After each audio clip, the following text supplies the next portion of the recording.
요한복음 1장 7절부터 말씀 보겠습니다. 이제 예수님에 관한 이야기인데요. 이제 세례 요한이 예수에 대해서 증거하러 왔으니 곧 빛에 대하여 증거하고 모든 사람으로 자기를 인하여 믿게 하려 함이라. 그는 이 빛이 아니요 자기 자신은 빛이 아니요 이 빛에 대하여 증거하러 온 자라. 참빛 곧 세상에 와서 각 사람에게 비치는 빛이 있었나니 그가 세상에 계셨으며, 과거형입니다. 예수님이 이 세상에 지금 왔지만 그 당시에 이미 이 세상에 계셨으며 세상은 그로 말미암아 지은 바 되었으며 세상이 그를 알지 못하여, 그런데 세상이 그를 알지 못하고 자기 땅에 오매, 예수님이 자기가 지어놓은 자기 땅에 이 세상에 오신 거예요. 자기 땅에 오매, 그런데 자기 백성이 영접지 아니하였으나 영접하는 자 곧 그 이름을 믿는 자들에게는 하나님의 자녀가 되는 권세를 주셨으니 이는 혈통으로나 육정으로나 사람의 뜻으로 나지 아니하고 오직 하나님께로서 난 자들이니라. 특별히 예정된 하나님의 자녀들이 이렇게 영광을 받는다는 거예요. 이 말씀이 육신이 돼요. 예수님이 이제 성육신 하셔서 초림하셔서 이 세상에 와서 우리 가운데 거하시니 아버지 독생자의 영광이요 그랬어요. 그 다음에 이제 17절부터 보시면 율법은 모세로 말미암아 주신 것이요 은혜와 진리는 예수 그리스도로 말미암아 온 것이라. 본래 하나님을 본 사람이 없으되 아버지 품속에 있는 독생하신 하나님이 나타나셨으니라. 아멘. 오늘 제가 드리는 말씀, 이 초림주 예수님에 관한 말씀인데요. 이 말씀도 여러분들 잘 들으시지만 오늘도 잘 이 머릿속에 잘 담아 두시기를 바랍니다. 제가 이 기독론을요, 20번을 여러분들에게 말씀하려고 그래요. 20번. 오늘이 지금 몇 번째입니까? 11번째예요.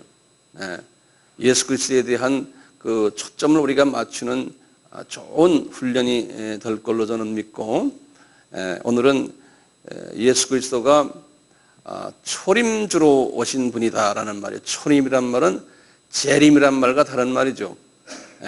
처음으로 이 땅에 육신으로 오시는 분, 그걸 초림 그러는 거예요. 나중에 이제 이분이 다시 오신다는 의미에서 재림, 이렇게 다시 오신다는, 그분이 안 계시다는 게 아니고 이 세상에 우리의 눈에 보이도록 오시는 분, 우리 기준으로 말할 때 초림, 재림 이야기하는 거예요. 그분은 이미 다 계시고 계신 분이신데 이 초림으로 이 세상에 이제 오신다 하는 이 말씀은 성서에서 어디에서 근거합니까? 이제 창세기 3장 15절이죠. 그렇죠? 그러니까 창세기 3장 15절에 근거해서 여자의 후손을 이 세상에 이제 오셔서 이제 십자가에서 피를 흘리셔서 우리에게 하나님의 생명을 다시 주기 위해서 오신다는 거예요. 분명한 말씀은 초림을 어디에서 예언됐냐? 창세기 3장 15절에서 예언됐고요. 어떻게 오시냐? 여자의 후손으로 오시고, 그 다음에 오셔서 뭘 하시냐?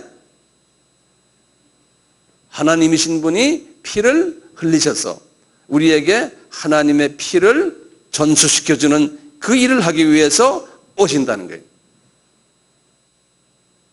그렇죠?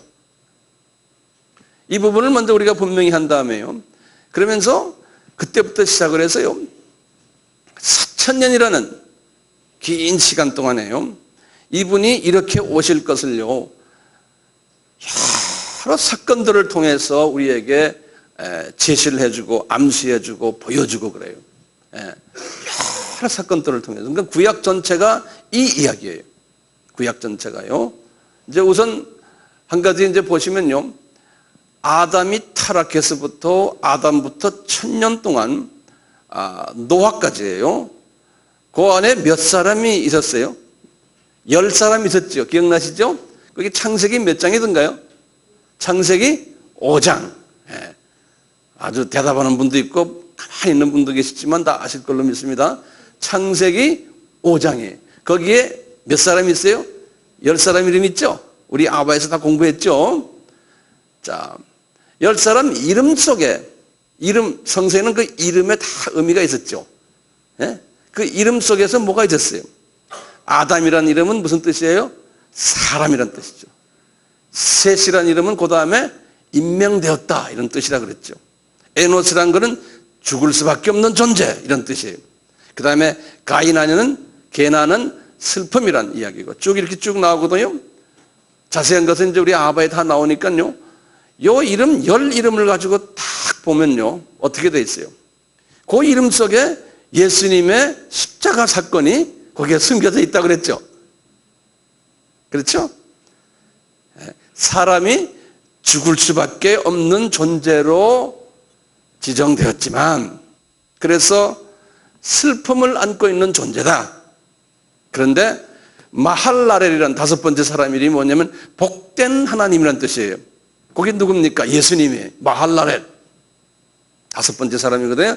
마할라렐이 이제 이 세상에 내려오셔서 그의 죽음으로 말미암아, 다시 말하면 무드셀라가 이름이 그의 죽음으로 말미암아 노아 이름이 뭡니까?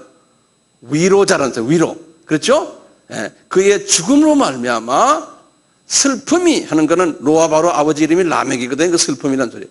라멕이 슬픔이 노아가 됐다는 거예요. 위로를 받게 되었다 이렇게 됐어요.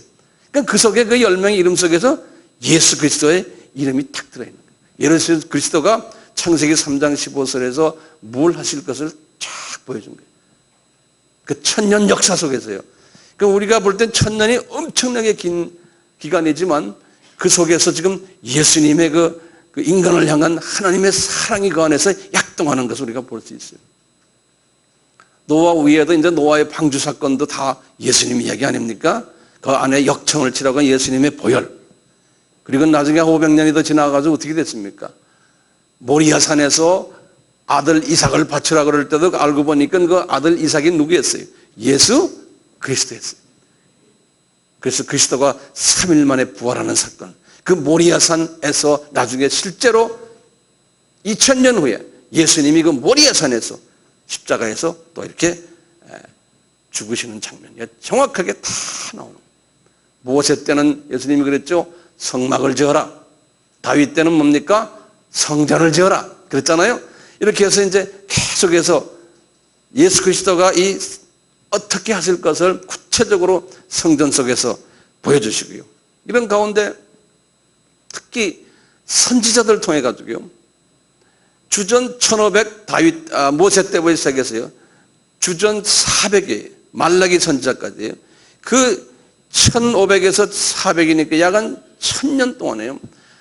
많은 선지자들을 통해 가지고 이 예수가 초림에 오실 것을 이런 모양 저런 모양으로 쫙 설명해 주는 거예요. 그러면서 어떻게 이제 이야기하냐면 그 예수가 어느 족보로 내려올 것이고 그 예수가 어느 동네에서 태어날 것이고 그 예수가 태어나서 어떻게 살 것이고 무엇을 할 것이고 구체적으로 예수에 관한 이야기를 그 1000년 동안 쫙 설명해 주세요.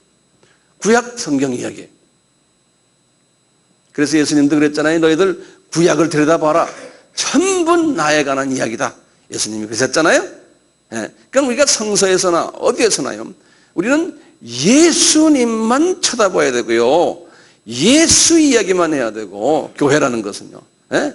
우리의 목적은 예수를 위해서 사는 것이고 예수 때문에 사는 것이고 예수와 친구 되면서 사는 거예요. 그래서 오늘 우리 찬양팀도 찬양도 다 예수에 관한 이야기 아니에요. 왜 그럴까요? 우리가 숨이 탁 끊어지면요. 제일 먼저 만나는 분이 그 예수님이시고 그 예수님과 우리가 천국에서 영원히 같이 살게 되어 있어요. 그러니까 우리가 예수가 빠져버리면 아무것도 소용없는 거예요. 교회가요. 사탄은 이 교회가 예수가 빠져버리고요. 예수 위에 딴 걸 가지고서 신앙생활을 하라 그래요. 그게 마귀가 우리에게 혼돈을 주고 우리를 넘어지게 하는 거예요. 교회는 예수 외에는 딴 거 이야기하면 안 돼. 자, 그러면요. 이 구약에 보면요, 예수의 출애굽에 관한 이야기들이 수없이 많아요. 예. 수백 개. 그 중에서 대표적인 우리의 귀에 익은 17가지의 예언의 말씀들을 한번 잠깐 내가 보려고 그래요. 예수님의 출애굽에 관한. 이걸 하나하나 지금 성경 구절을 좀 적어 놓아 보세요. 첫째요, 이 유다를, 예? 야곱을 통하니까 야곱이 누군지 알죠?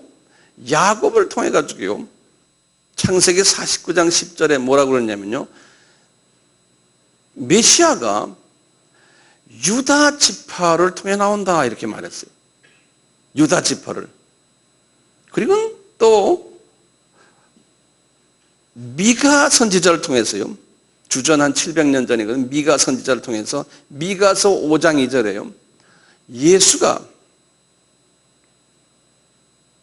베들레헴에서 태어난다는 거예요.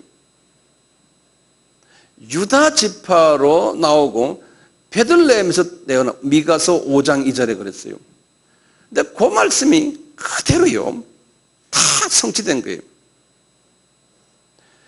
이 마태복음 2장 1절에 보면 정확하게 베들레헴에서 태어나고 유다 지파로서 태어난다고 정확하게 그것이 실현이 된 거예요. 자, 요새 통계학자들이요, 이걸 가지고요, 요 두 곳이요, 예수가 유다 지파에서 태어나고 그 유다 지파에 태어난 다음에 베들레헴에서 태어나는 요 두 사건이 동시에 이루어질 수 있는 확률이 얼마나, 확률이라면 좀 어려운 분들 있죠. 확률이 얼마나 되는지 아세요? 통계학자들이 뭐라고 하냐, 그 확률이요, 약 2400대 1이라는 거예요. 네. 그 두 조건이 동시에 충족될 수 있는 확률이.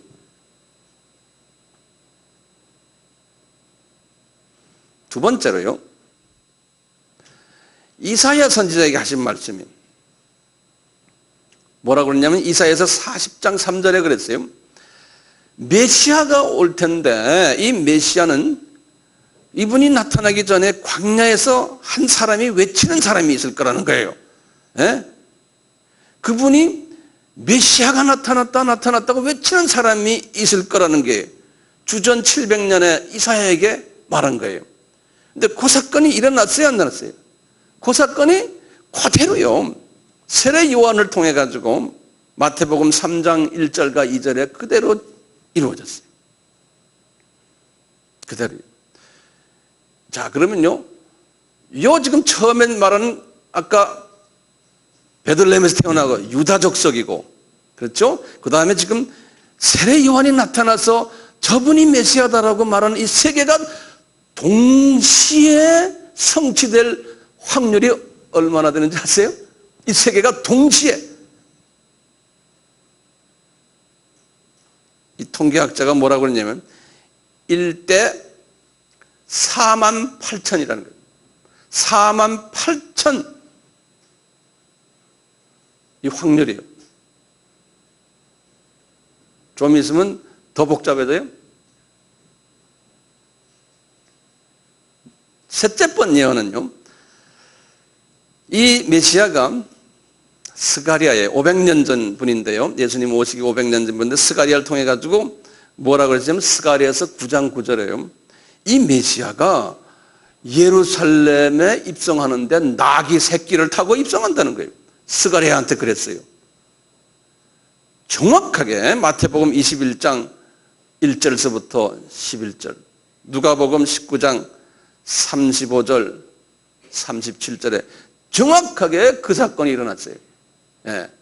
그러면 이 네 개가요, 처음부터 말하는 이 네 개가 동시에 일어날 수 있는 확률은요, 통계학자가 뭐라고 그랬냐면요, 240만 대 1이라는 거예요. 240만. 이 네 개가 동시에 일어날 수 있는. 그 다음에 네 번째요. 1000년 전에 다윗이 시편 41편 9절에 이런 말씀을 했어요. 메시아가 태어날 텐데 그 메시아가 가까운 친구에게 배반을 당한다는 거예요. 시편 어디다 그랬어요? 41편 9편에 그랬어요. 근데 1000년 후에 메시아가 딱 나타나가지고요, 예수님이 마태복음 26장 47절 48절에 정확하게 가룟 유다에게 배반을 당했어요. 이것이 동시에 다 일어날 수 있는 확률은요 2400만 대 1이에요. 2400만 대. 다섯 번째요, 다윗에게 또 말했어요. 시편 22편 16편에 뭐라고 그랬냐면요, 다윗에게 메시아가 나타날 텐데 이 메시아가 손과 발이 찔림을 당할 거다 그랬어요. 이 메시아가. 이것이 그대로 누가복음 23장 33절에 실현이 됐어요. 이 모든 것이 동시에 일어날 수 있는 확률은 얼마인지 아세요? 12억 대 1이래요. 12억이요. 이것이 동시에 다 일어날 수 있는 확률은요. 사람들이 뭣도 모르고 뭐 예수님 가지고 별난 소리 다 하지만요, 예수님에 대한 이 모든 것들은 철저하게 조직적이고 과학적이고, 그러니까 성서는 엄청난 과학적으로 된 하나님의 말씀이에요. 과학이 나쁜 게 아니에요. 그걸 보질 못해 그렇죠. 여섯 번째요, 이사야에게 또 하신 말씀이 있어요. 이사야에서 53장 5절에 하신 말씀이 메시아가 인류의 허물과 죄를 대신하여서 징계와 채찍을 받을 것이라고 말했어요.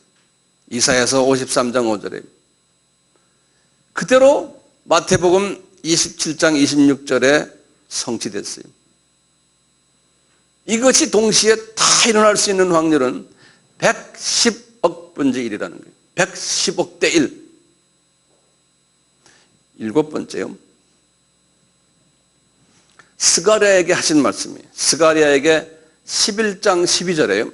뭐라고 그러셨냐면, 스가랴야, 메시아가 배반자에게 은 30냥에 팔릴 거라고 말했어요. 스가랴에게요, 메시아가. 그런데 정확하게 마태복음 26장 15절에 성취됐어요, 안 됐어요? 성취됐죠? 이 모든 것이 이루어질 수 있는 확률은 1조 대 1조. 지금 제가 7번째밖에 안 했어요. 17개를 하려면 지금 여덟 번째요. 이사야에게 50장 6절에 이사야에서 50장 6절에 그랬어요. 메시아가 침뱉음을 받을 것이라 그랬어요. 침뱉음. 그런데 그대로요, 마태복음 26장 67절에 대제사장 가야바 뜰에 가가지고요, 신문 받을 때 대제사장이요 예수님에게 침을 탁 뱉었어요. 그러니까 하나하나가요, 그 양반이 예수님께 침을 탁 뱉을 때요, 예수님이 이놈이 나한테 뱉을 걸 알았어요, 몰랐어요? 아셨어요. 그러니까 예수님이 이사야에게나 스가랴에게나 미가에게 말씀하신 것을 그대로 다 이루시는 거예요. 그렇기 때문에 예수님이 역사의 주인이다 그러시는 거예요. 그렇기 때문에 알파와 오메가다 그러시는 거예요. 역사의 시작이고 역사 끝을 맺으시는 분이라. 그런 예수님을 우리가 지금 섬기고 있는 거예요. 에? 그런 예수님을요. 우리는 자꾸요, 그냥 예수님 그저 나에게 좋은 거 해주고, 나에게 뭐 돈 좀 주고, 할렐루야, 그런 시시한 예수님이 아니세요. 끝까지 돈 한 번 때문에 예수님하고 친구 되세요? 여러분들 그러지 맙시다. 자, 또 계속해서 아홉 번째, 스가랴에게 하신 말씀이 있어요. 기가 막힌 말씀이에요. 이것도요. 스가랴서 11장 13절에 그랬어요. 뭐라 그랬냐면요, 메시아를 배반하기 위해서요, 은 30냥 돈을 받은 사람이 있는데 그 양반이요, 후회해가지고요, 그 돈을 성전에다가 집어 던진다는 거예요. 다시 그래가지고 그 돈을 성전 사람이 받아가지고요, 토기장에 밭을 샀다고 그랬어요. 스가랴서 11장 13절에 스가랴에게 이렇게 했습니다. 예수님이 말씀하셨어요. 근데 그대로 이루어졌어요. 마태복음 27장 5절에서 7절에 이것만 일어날 수 있는 확률은 200대 1인데요. 아까 12조라고 그랬죠. 그러니까 12조 곱하기 200을 하면 이제 숫자가 계산이 안 돼요. 확률이요. 10번째, 이사야에게 하신 말씀입니다. 이사야서 53장 7절에 뭐라고 그랬냐면, 메시아는 자신을 죽이려고 하는 자 앞에서 죽은 양같이 아무 대꾸하지도 않고 불평도 하지 않고 가만히 있었다고 그랬어요. 이사야에게 그랬어요. 그대로 이루어졌죠. 마태복음 27장 12절에서 14절에 그렇게 됐어요. 이거는 아까 12조 곱하기 200 곱하기 100이에요. 11번째요. 11번째, 이사야에게 또 하신 말씀. 이사야서 53장 12절입니다. 이 메시아가요, 강도들하고 같이 십자가에서 죽임을 당할 것을 예언했어요. 강도들하고. 그대로 마태복음 27장 38절에 그대로 이루어졌어요. 이 확률은 200 곱하기 100 곱하기 10 곱하기 12조예요. 12번째, 다윗에게 하신 말씀이에요. 시편 22편 28절. 메시아의 옷을 뺏어가지고요, 그 옷을 가지고 제비 뽑기 하는 그러한 짓들을 한다라고 그랬어요. 다윗한테요. 그대로 말이죠. 그대로 로마 군인들이 십자가에 달리신 예수의 옷을 가져다가 서로 뽑았던 사건들이 있었어요. 요한복음 19장 23절에서 24절에 그럽니다. 확률은 제가 이제 이야기 안 합니다. 너무 커서요. 10번째, 13번째, 스가랴에게 하신 말씀이에요. 메시아가요, 옆구리에 창으로 찔림을 받는다고 그랬어요.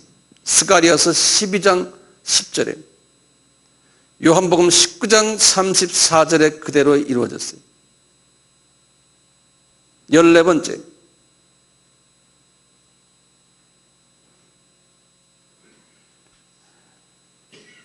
다윗에게 시편 34편 20절에 그랬어요. 메시아가 십자가에 달려서 있는 환상을 다윗이 보군요. 그런데 이분의 뼈가 하나도 꺾이지 않는다고 그랬어요. 십자가에 달려있는 분인데 뼈가 꺾이지 않는다고 그랬어요. 그것이 그대로 일어났어요. 19장, 요한복음 19장 33절에 두 강도는 목숨이 끊어지지 않았기 때문에 그걸 끊으려고 뼈를 꺾었어요. 그런데 예수님은 목숨이 딱 끝났기 때문에 뼈를 꺾지 않았어요. 그러면서 스가랴에게 하신 말씀을, 시편에 하신 말씀을 응하기 위해서다 그랬어요.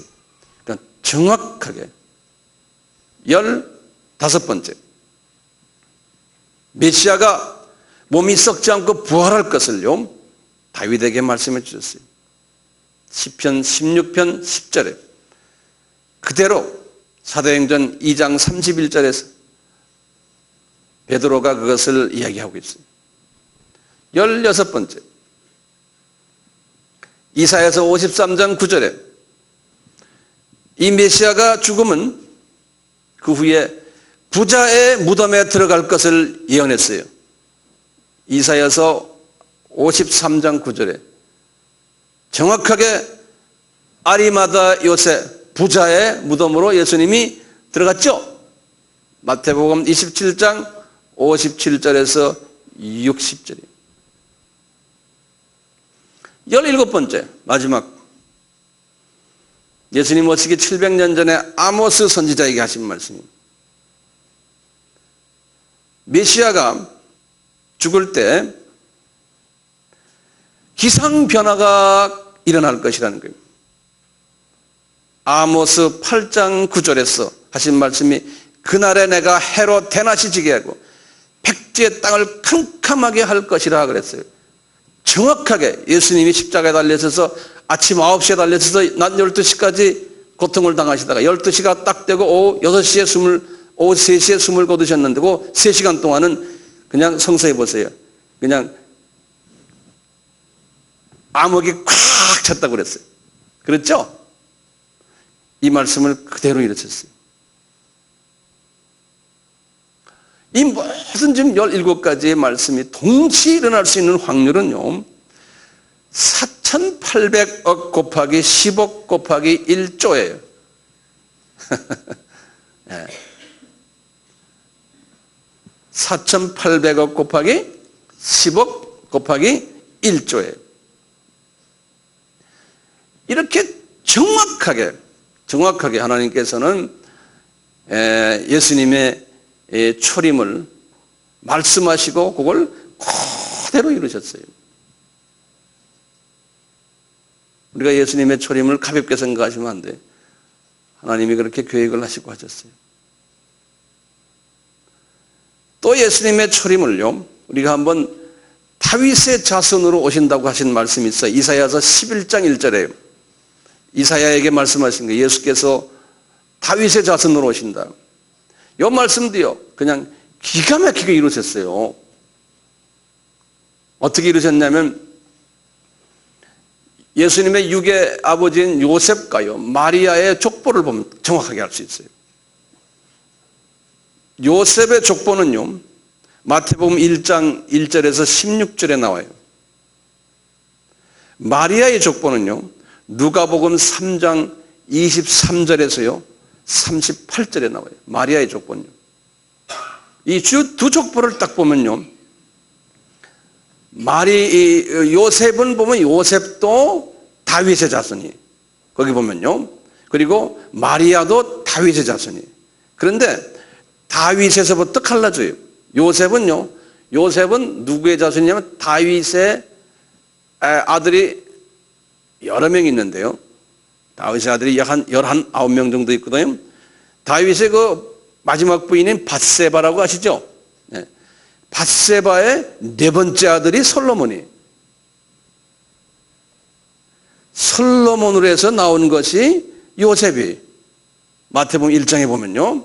근데 누가복음 3장에 보시면 다윗의 아들인데요. 다윗의 어느 처에 통해서 마리아가 나왔냐면, 마리아의 아버지가요 나왔냐면 똑같이 밧세바예요. 그러니까 하나님께서 참 묘하게 밧세바를 쓰세요. 네. 밧세바의 아까 솔로몬은 몇 번째 아들이라고 그랬어요? 네 번째 아들이에요. 이 세 번째 아들이 있어요. 그 솔로몬의 바로 윗형이에요. 그 어른 이름이 나단이라고 그래요. 나단 선지자가 아니에요. 나단이. 그러니까 다 밧세바의 자녀들이에요. 나단을 통해서 쫙쫙쫙 나온 것이 이제 마리아의 아버지 이름이 누구냐면 엘리라고 그래요. 엘리가 나왔고 엘리의 사위 이름이 요셉이에요. 그래서 성서에는 사위 이름을 집어넣었어요. 그 북의색이기 때문에요. 그렇지만 요셉의 아버지는 야곱이에요. 엘리가 아니에요. 엘리는 마리아의 아버지예요. 그래서 보면 마리아하고 요셉의 그 사이에서 예수님의 육신의 부모님도요, 정확하게 다윗의 자손인 거예요. 정확하게. 그러니까 성서에 보면요, 이런 모든 부분에서 보면 정확해요. 또 한 가지만 좀 더 볼까요? 우리가 좀 설교가 아니고 성서 공부를 합니다.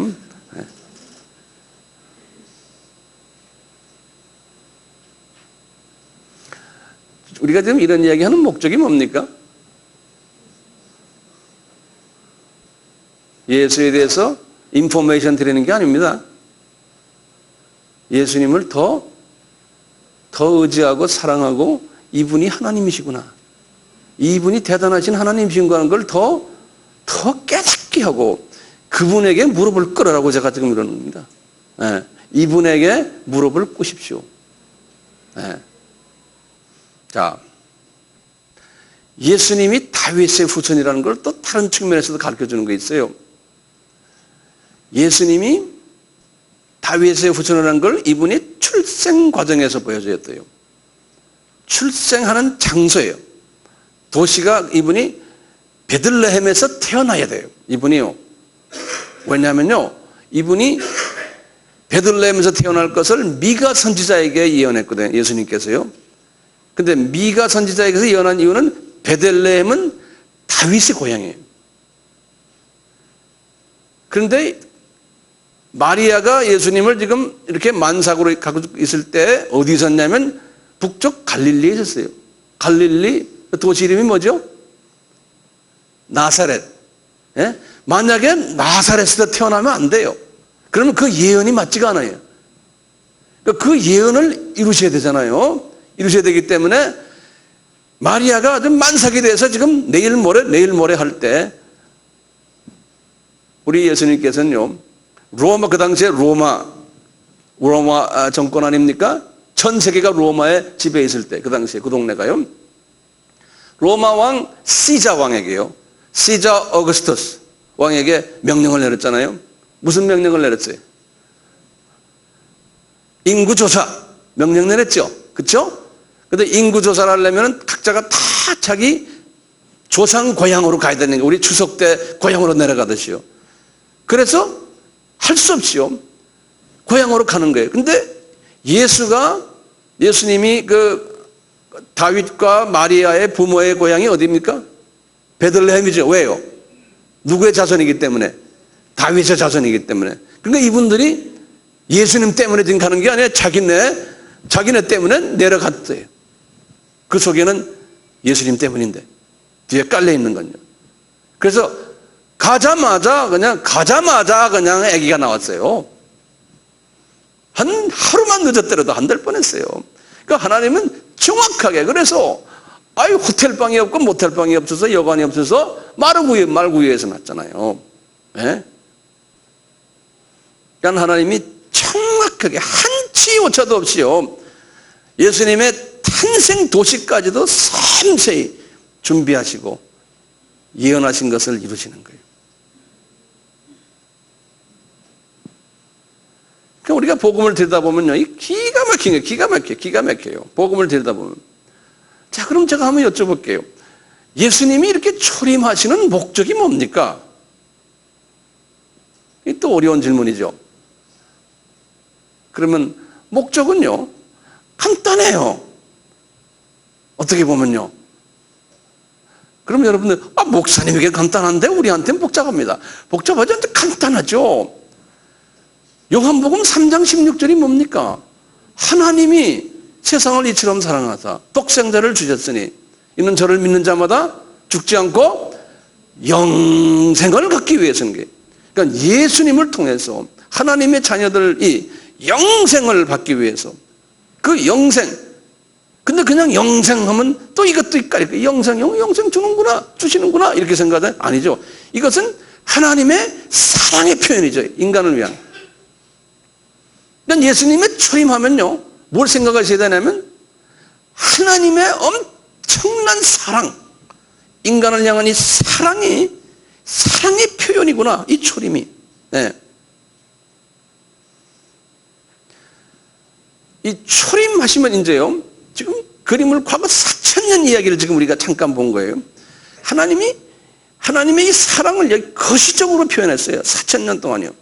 창세기 3장 15절부터 시작해서 지금 예수님이 베들레헴에 탄생하신 이 4,000년 기간을요, 거시적으로 보시건 이 안에 별난 사건들이 다 일어나면서 그 사건들 하나하나가 다 이분 태어나기 위한 그 목적으로 역사들이 이루어진 거예요. 하나님의 거시적인 눈이 거기 깔려 있는 거예요.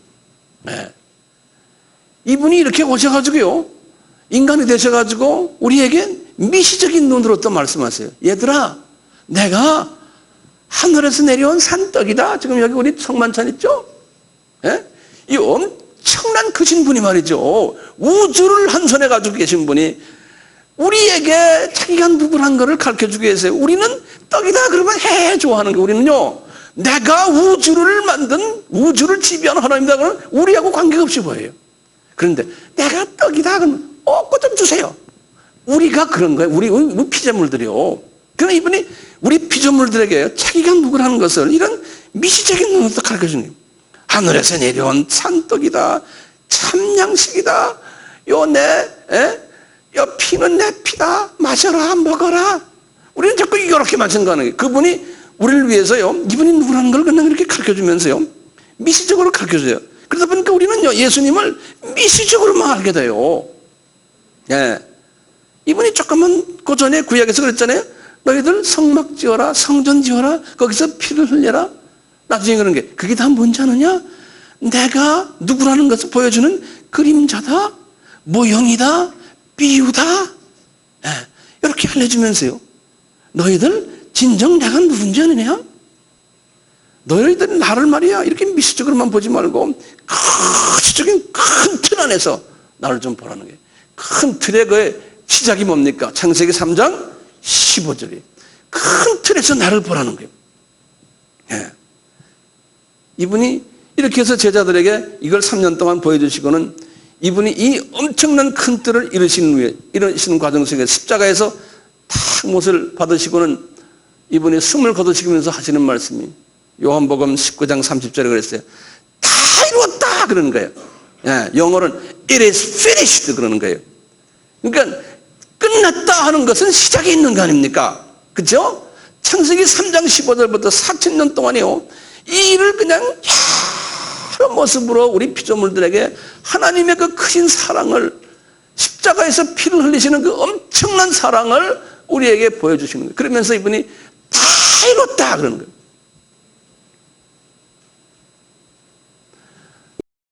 피조물들이 우리가요, 이 엄청난 하나님의 이 사랑을 우리가 몰라요.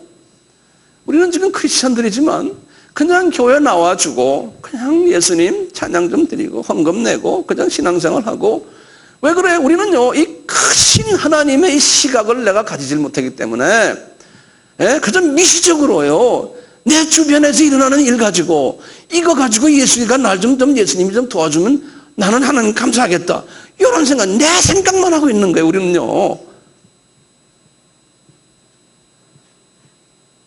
그러니까 예수님이 하나님의 눈으로 볼 때요, 얘들아, 내가 엄청난 일을 니네들을 위해서 했는데 아직도 눈은 개미 눈이 돼서 네 앞에 있는 것만 가지고 좋다 나쁘다, 억울합니다, 저 사람 나한테 어쨌어요, 뭐 우리 애가 없고 뭐 우리 남편이 없고 사업이 잘 안 되고 뭐 지금 뭐 어떻고 저쩌고 지금 뭐 어떻고 저쩌고만 참습니까? 우리 삶 속에서요, 이거 가지고 이러고 있는 거예요. 그러다가 때가 되면 목숨이 딱 끊어지면은 이 세상 갈등인데, 그때 가면 엄청난 우주를 내가 보는데요, 거기 가서요, 그러니까 우리가 그 소망을 가지지 않고요, 우리는 이 세상 여기가 영원히 사는 곳으로 생각하고 이 안에 있는 모든 일들 때문에요, 그냥 어쩔 줄을 모르는 거예요. 그러니까 눈이 말이죠, 소위 그냥 이 거시적인 눈은 없어져 버리고 미시적인 것만 가지고 이러고 살고 있는 거예요. 그러니까 교회가요, 나의 문제 해결해주고 나를 위로해주고 그저 나에게 좋게만 해주는 데만 알아요. 복음이 그런 줄 알아요. 이 복음이 변질돼 가는 거예요. 예수가 그런 예수를 알고 있어요. 나의 필요를 채워주는 예수.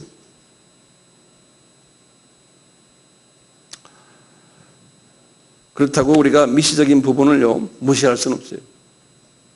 예수님도요, 완전한 인간이 오셔가지고요, 이 지금 눈에 보이는 이 미시적인 부분에 대해서 예수님도 갈등을 가졌어요. 왜냐하면 이분이 빌립보서 2장에 보면은 신성을 포기하셨잖아요. 우리 예수님의 그 신성 인성에서 배웠잖아요. 포기하셨기 때문에요. 이분도 미시적인 눈이 있었어요. 그래가지고요, 하나님이신데도요, 완전 인간이 되셔가지고요, 걱정도 하시고, 화도 내시고, 피곤하시다고 그러시고, 배도 고파하시고, 이분이 부동산도 가지고 싶었던 모양이에요. 그러니까 새들은 지네 집이 있는데 난 내 집도 없다? 이분 부동산 욕심도 좀 가졌던 거예요. 왜냐하면 이 미시적인 생각을 하고 계시니까요, 저쪽이 안 보이니까요. 인간이 베드로 더 배반을 할 때 마음 아파하시고, 나중에 제사장이나 로마 군인들이 막 침뱉고 막 주님 이럴 때 자존심도 막 상처받고 고민도 하시고 좌절도 하시고, 나중에 십자가에서 이제 달리시기 바로 직전에 겟세마네에서는 주님의 뜻이라면, 주님이 뜻이라면 하지만 주님 내 이 잔을 좀 안 받게 하세요. 이분이 지금 큰 창세기 3장 15절의 말씀을 하셔놓고 지금 완전히 딴소리 하시는 거예요. 왜 그럴까요? 이분이 미시적인 눈 가지고 있기 때문에 그런 거예요. 왜냐하면 완전한 인간이 되셨기 때문에. 그러니까 우리도 예수님도 그러시는데 우리도 당연히 이 세상을 보고 우리가 문제 보고 고민하고 좌절하고 당연히 하게끔 돼 있어요. 그거 안 하면 사람이 아니죠. 그런데요, 예수님이 그럴 때 성령님이 오셔가지고 예수님의 눈을 거시화시켜줬잖아요. 그렇잖아요. 그렇기 때문에 성령님이 우리에게도 절대적으로 필요한 거예요. 그래서 우리가 성령님을 딱 도움을 받군요. 내 눈을 빨리 이 거시화시키는 이 연습을 해야 돼요. 그러다가 이게 성령님이 좀 덜 또 역사하시면 또 눈꺼풀이 뚝 내려가거든요. 그런데요, 예수님이 이 세상에 오셔서 사실 때 우리 예수님이 오시기 전에도 4000년 동안에도 그랬지만요, 이분이 목적이 있었어요, 없었어요? 이분은 목적이 뚜렷했어요. 이분은 목표 지향적인 거시적인 눈을 가졌던 분이에요. 그런데 잠시 미시적이 됐던 거예요. 이분이 이 인간 구원을 위해서요, 우리에게 하나님의 사랑을 보여주기 위해서요, 목적이 뚜렷했고요. 그 목적이 뚜렷한 다음에 어떤 목적이었어요? 십자가에서 죽으시고 우리에게 생명 주신 다음에 우리에게 뭐래? 너희들은 지상 뭡니까? 계명을 지키고 지상 계명은 10계명이죠. 지상 뭡니까? 사명, 우리가 나가서 딴 것까지 복음 전하는 이 목적을 이분이 가지고 계셨고, 이 목적을 우리에게 하라고 하셨어요. 그러니까 이분이 성육신 하신 것은 그냥 두리뭉실, 너희 좋고 매부 좋고 어쩌다가 내가 이 세상에 왔다, 그러니까 너희들도 이렇게 살다가 나중에 나하고 만나자, 이런 목표가 없는 그러한 삶을 사셨던 분이 아니에요. 이분은 목표가 뚜렷했어요. 그러니까 우리도 주님과 같이 목표가 뚜렷해야 되거든요. 뚜렷해야 돼요, 우리가요. 그러니까 히브리서 12장 2절에 분명히 말했어요. 믿음장에서 이야기해요. 믿음이 11장이거든요. 그 다음 12장에서 그랬어요. 예수님도 이 미시적인 눈을 가지고 이 세상에 살면서 이 세상의 이 모든 부조리 속에서 고민하시면서도 이분이 뭐였냐면, 이분이 장차 하늘에 올라가세요. 하늘 보좌 오른편에 있고요, 이 만물을 지배하는 그 꿈을, 목표를 가지고 계셨어요. 그러니까 이분은 눈을 크게 뜨면 그것이 보이는 거예요. 안 뜨면 또 밑바닥만 보이고. 그래서 우리 보고도 그러는 거예요. 여러분들, 믿음의 주요, 예수님이 믿음을 철저하게 그러니까 지켰던 분이에요. 저 나라에 대한 믿음을 갖고 계셨어요. 믿음의 주요 온전케 하시는 일을 바라보자. 그래 놓고 뭐랬어요? 그는 그 앞에 있는 기쁨을 위하여, 그러니까 앞에 있을, 저 나라에 가서 있을 기쁨을 위하여 십자가를 참으서 부끄러움을 개의치 아니하였다는 거예요. 미시적으로 보면 어려운 게 많은데 이분이 저쪽을 내다봤다는 거예요. 우리도 마찬가지죠. 우리 빌립보서에서 분명히 그랬어요. 빌립보서 2장에 예수님은 하나님의 본체이시나 쭉 나오다가 그분이 완전히 자기를 비워버리시고, 이분이 나중에 이제 십자가에서 우리를 위해서 이제 하나님의 사랑을 베푼 다음에 10절 11절에 보면 이렇게 났어요. 왜 그분이 그렇게 포기를 하시고 그렇게 하신지 아느냐? 이분은 그러는 거예요. 하늘에 있는 자들과 땅에 있는 자들과 땅 아래에 있는 자들이 무릎을 꿇고 모든 입으로 예수를 주라. 주란 말은 뭐냐면 여호와라 그런 소리예요. 영어로는 Lord, 그것이 여호와라는 소리예요. 아, 저분이 여호와시구나 라고 시인하고 하나님께 영광 드리는 때가 온다는 거예요. 그것을 생각하시면서 이분이 이 미시적으로 돼가지고 이 세상에서 나중에 십자가까지 달리셨다는 거예요. 그러니까 뭡니까? 목적이 뚜렷했어요. 예수님도요. 우리도 목적이 뚜렷해야 돼요. 우리가 이 세상에 지금 살면서 예수님을 왜 섬깁니까? 예? 지금 여러 가지 어려운 집중, 이 어려움을 예수님도 다 당하셨다고 그랬잖아요. 그 어려움을 말이죠. 어려움을 해서 그 어려움 속에서 내가 그냥 헤닥거리지 마시고 이 어려움을 그냥 밟고서 눈꺼풀을 거시적으로 보는 연습하세요. 예? 그래갖고 이 세상이 이게 내 세상 아니다. 나 언젠가는 간다. 내가 뭐 부동산 없는 사람? 아, 이건 내가 언제 뭐 가져가냐? 지금 내가 새빵 살지만 부동산 많은 사람들이요. 그거 가져갑니까? 똑같아요. 그 사람이나 나나 가는 건 마찬가지다. 저 나라 가는 건 마찬가지다. 이런 생각으로 하면 남이 부동산 많이 가졌던 돈 많던 무엇거리 배가 아픕니까? 많이 가져라. 그렇지만 나중에 뭐가 가져갑니까? 어떤 사람들도 자기 자녀들에게 주잖아요. 자녀들도 4, 50년 있으면 똑같이 또 놓고 가는 거예요. 네, 조금 편하게 사는 것 뿐이지. 돈을 많이 주시는 분은 하나님이 관리 능력이 있으니까 많이 주는 거예요. 돈 안 주는 분은요, 관리 능력이 없으니까 안 주는 거예요. 돈 많이 가진 사람은 불편하게 사지 마세요. 내가 관리를 못하니까 하나님이 안 주는 것 뿐이에요. 안 주나 하루 세 끼 먹는 건 똑같아요. 예? 자동차 타고 다녀요. 뭐가 다릅니까? 돈 있는 사람이요. 그제도 내가 이렇게 뭐 책 하나 보니까요. 돈 있는 사람이 고민이 더 많대요. 내가 미국에서 나온 걸 엊그저께도 내가 이 웹사이트에서 봤어요. 뭐냐면 돈 많은 사람이 고민이 제일 고민이 뭔지 아세요? 이 돈 어떻게 집어넣어서 어디다가 두면서 이게 돈 관리를 어떻게 하냐가 제일 고민이래요. 우리 교회도 그런 사람 있어요? 눈만 뜨면 이 돈 내가 어떻게 관리하지? 아니, 없는 게 100번 낫다니까. 부동산 많이 가지고 있어 보세요. 매일 고민하죠? 주식 투자해 보세요. 매일 주식에 대해서 보죠? 그게 그렇게 좋은 거 아니에요.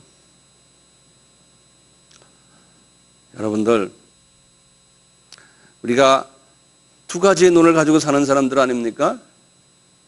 지금 직장 문제도 있고, 가정 문제도 있고, 경제적인 문제도 있고, 건강 문제도 있고, 마음이 불안하고 걱정도 있고 질투심도 있고 인간관계에서 아픔도 당하고 이런 것 당연히 있어야 돼요. 이게 당연히 있어야 되는 것. 예수님도 다 당하셨어요. 우리가 이 세상 사는 동안에 이걸 피하려면 피할 수가 없어요. 당연히 따라다니는 거예요. 요거 피하려고 도망가면 그놈들이 따라와요. 네. 피하지 마세요. 그대로 다 있는 거예요. 이걸 피하는 길은 뭡니까? 있는 거예요. 이 공기에 박테리아가 있듯이 말이죠. 있어요. 항상 따라다녀요. 어떻게 이것을 이길 수 있어요? 없는 것처럼 하려면 눈을 올리면 돼. 이놈들 있어요. 눈꺼풀만 올리면 돼. 그 희미하게 보이는 이 문제가요. 그러면서 뭐 예수님도 파도를 지배하면서 파도 위를 걸으셨잖아요. 우리가 이 문제 그냥 놓고요. 그냥 이놈 밑으로 잠깐 보이는 거예요. 그냥 올라타고 걸어 다니는 거예요. 왜요? 우리는 저 세계가 보이니까요. 우리가 주님이 말씀하신 대계명과 대사명을 그것만 바라보다 보면요. 밑바닥이 그냥 걸어가면서 그거 하는 거예요. 왜요? 우리는 언젠가는 이 세상에서 숨을 딱 거르고 떠날 텐데 저 나라에서 일어나는 일이 내 눈에 보이니까요. 그쪽 보고 가는 거예요. 그러니까 그거 안 보는 사람들은 저 사람 돌았다, 미쳤다, 한참 갔다 이런 말을 그런 말을 들으셔야 돼. 갔죠, 우리가. 갔죠, 분명히. 네. 갔으니까 그러는 거 아니에요. 가야 되거든요. 시각이 다르거든요. 시각이 다르거든요. 이 시각이 이런 시각을 가지면요, 이 거시적인 시각을 가지면요, 세상 보는 눈이 달라지는 거예요. 그러니까 주님이 너를 핍박하는 사람 사랑해주라, 용서해주고 기도해주라. 그게 가능한 거예요. 나를 핍박하는 사람이 그냥 왕침으로 나를 때려도 난 저쪽 보고 있으니까 그래 하고 그래 알았다. 네? 그렇게 할 수가 있는 거예요. 시각이 달라졌기 때문에 내가 누구든지 내가 그 사람에게 은혜를 베풀 수 있고요, 자비 베풀 수 있고 사랑을 베풀 수 있는 시각의 변화예요. 시각의 변화. 그런 사람에게는 평강이 따라와요. 평강이에요. 파도는 치는데 그 파도가 나를 지배를 못하는 거예요. 주 안에서 평강하라는 게 그래서 그렇지 않습니까? 주 안에서 환경은 그대로 있는데 주 안에서 우리가 평강을 가집니다. 예수님이 지금 초림에서요, 우리에게 예수님의 모습을 보여줬듯이 이분도 거시적인 눈이 있고 미시적인 눈이 있었듯이 우리도 그런 눈을 가지고 사는 것이 예수님을 닮아가는 거예요. 예수님을 따라간다는 것도 똑같아요. 조금만 더 예수님에 관한 말씀드리거든 말씀 끝날게요. 예수님 보세요. 이 4,000년 동안 초림의 역사를 우리에게 보여주면서요, 우리 인간의 눈으로 볼 때요, 예수님도 인간적인 차원에서 보면, 시간적으로 보면 4,000년 엄청난 긴 시간이에요. 그 엄청난 긴 시간 동안 이분이 자기의 그 사랑, 하나님의 사랑을 우리 인간에게 보여주기 위해서요, 4,000년이라는 긴 기간 동안을 오래 참으면서요, 아브라함을 통해서 잠깐 보여주고, 요셉을 통해서, 이삭을 통해서, 모세를 통해서, 이사야를 통해서, 많은 사람들, 이스라엘의 역사를 통해서 자기의 그 사랑을 조금씩 이런 모습 저런 모습으로 4,000년 동안 보여준 거예요. 그 예수님의 마음, 하나님의 크신 마음이거든요. 이 거시적인 시각을 가지면요, 그 예수님의 오래 참으시면서 역사적으로 크게 보시는 그러한 눈을 가질 수가 있어요. 그러니까 사랑은 오래 참고 그랬잖아요. 하나님이 사랑하니까 하나님은 오래 참으신다고 그랬어요. 우리가 오래 참는 걸 배우려면요, 이 예수님의 시각을 가지면 돼요. 이 거시적인 시각을 가지면요, 오래 참을 수가 있어요. 그 참는 게 괴롭지가 않아요. 참을 수가 있어요. 사랑은 물에 양치 않게 되고요, 사랑은 모든 것을 바라고 모든 것을 견디며 모든 것을 믿으며 이런 것이 가능하게 돼요. 이 시각에 이렇게 눈꺼풀이 위로 싹 올라가면 그렇게 돼요. 이 연습을 하셔야 돼요. 이 연습을. 자, 그러면 제가 한번 여쭤볼게요. 성령 충만한 사람이 어떤 사람이에요, 그럼요? 성령 충만한 사람은 눈꺼풀이 올라간 사람이요.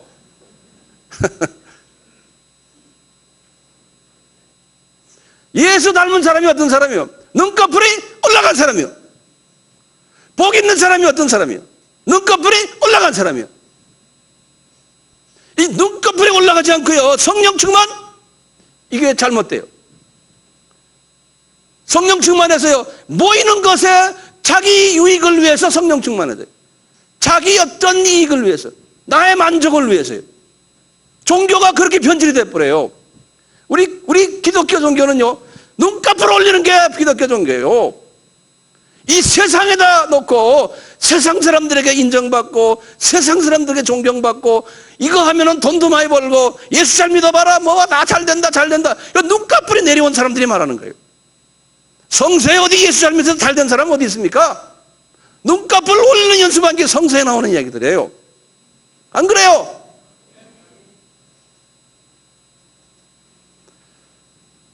여러분들, 한 가지만 말씀드리겠어요. 눈꺼풀을 올렸다 내렸다 잘하는 사람이 성령 충만한 사람이에요. 그렇죠? 올리기만 있으면 또 곤란해. 이게 자주 내려와야 됐대. 내려왔다가 딱 올라가야 되고요. 어떻게 하면 이게 빨리빨리 됩니까? 윤활유를 발라야 되잖아요. 윤활유, 기름, 성령의 기름 부으심. 기름만 발라서 안 돼요. 모터가 돌아가야 돼. 파워가 있어야 돼. 파워가. 엔진이 돌아가야 돼. 그 엔진이 뭐예요? 파워가 주는 거예요. 하나님의 말씀이에요. 하나님의 말씀은 능력이 있어요. 에너지를 줘요. 하나님 말씀을 묵상하시고 성령의 기름 부으심을 받으시면은 이 눈꺼풀 이 나사가요. 나사라고 그래 뭐예요? 이게 툭툭툭툭 돌아가는 거예요. 어려울 때 이게 지금 막 어려운 막 환경이 어렵고 막 죽고 싶어요. 그럴 때 빨리 눈꺼풀 쫙 올리는 거예요. 저쪽만 보다 보면 저기 넘어지잖아요. 그러니까 또 밑으로도 보고 이게 왔다 갔다 왔다 갔다.